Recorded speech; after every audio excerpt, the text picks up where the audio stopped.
And I'm like, this is CNN live. Oh. When I think of broadcasting, I think of Erin Andrews because she is my Woman Crush Wednesday, and I want to be just like her and broadcast sports. When I think you of, hear that. Just like commentators at games, pretty much. Okay, sweet. Yeah.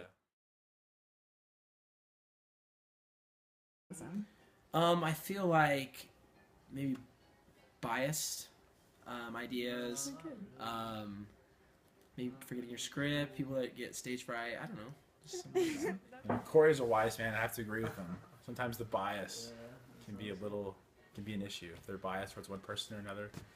True. I Yeah. 100% agree. Thank you, Harris.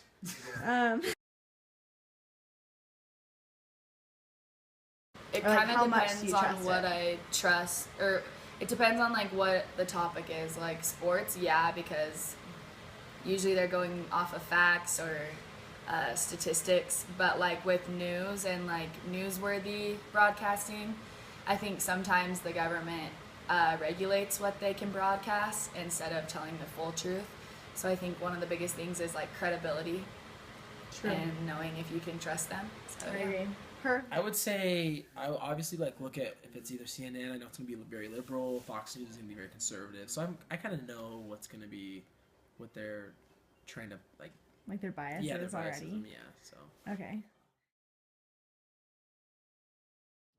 Right? I'm Kathy Aiken. I was the first woman sportscaster in Utah when I started with the Utah Jazz in 1987. I worked for 20 years for KSL TV, and now I work for BYU TV, and I'm a newsroom manager at the Universe here on BYU campus. The facts of the story, and you gave it fairly, where today it's much different. You can look at CNN and Fox for the same story and they will have two very different angles.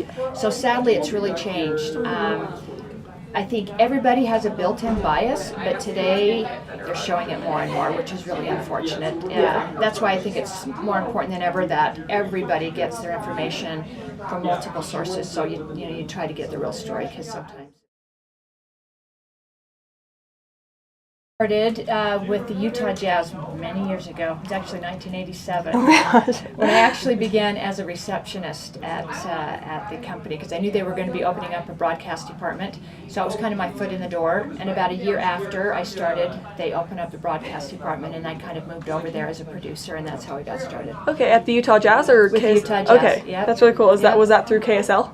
No, it had nothing to do with KSL. Oh, It was okay. a friend of mine knew the Jazz owner, and so he got me an interview, and so here I am. I was a receptionist for 1 year, answering phone calls, yeah. And then after a year, started in broadcasting. I was with Utah Jazz for 5 years, and then moved just across the street to KSL after 5 years. I don't face any now, but when I started, I was the first woman sportscaster in Utah, and that was very hard. I don't think I knew how hard it was at the time. I just did it thinking, oh, this is fun. Yeah. But I think in hindsight, there was a lot of pushback from a lot of people who didn't want to see a woman doing sports. So that was hard for many, many years. And I think finally, as I got more experience and better reputation, that I gained the respect of the people. But at first it was difficult because a lot of men, especially in Utah, didn't want to see a woman doing sports. Yeah. Something you're passionate about, because if you're not passionate about it, it's hard to write I think a fair and balanced story. I'm passionate about telling people's stories.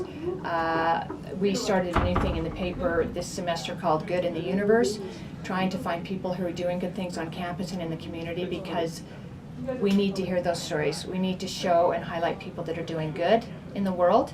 And so if you're passionate about that, if you're passionate about politics, if you're passionate about Metro or things happening around in the police beat, do it. If you're not passionate about it, I wouldn't do it, because it can drain you. It can really drain you hour-wise. And you have to have a thick skin. If you write something that somebody doesn't like, you're going to hear about it. That's the one bad thing also about social media, is if you put a story online, people don't like it, the comments can be brutal. So, I mean, even in a story, if I did on KSL, you can make comments, and there's some that can be really brutal of the person or the reporter. So those, if you're not passionate about it, if you don't have a thick skin, I would go into public relations or something else.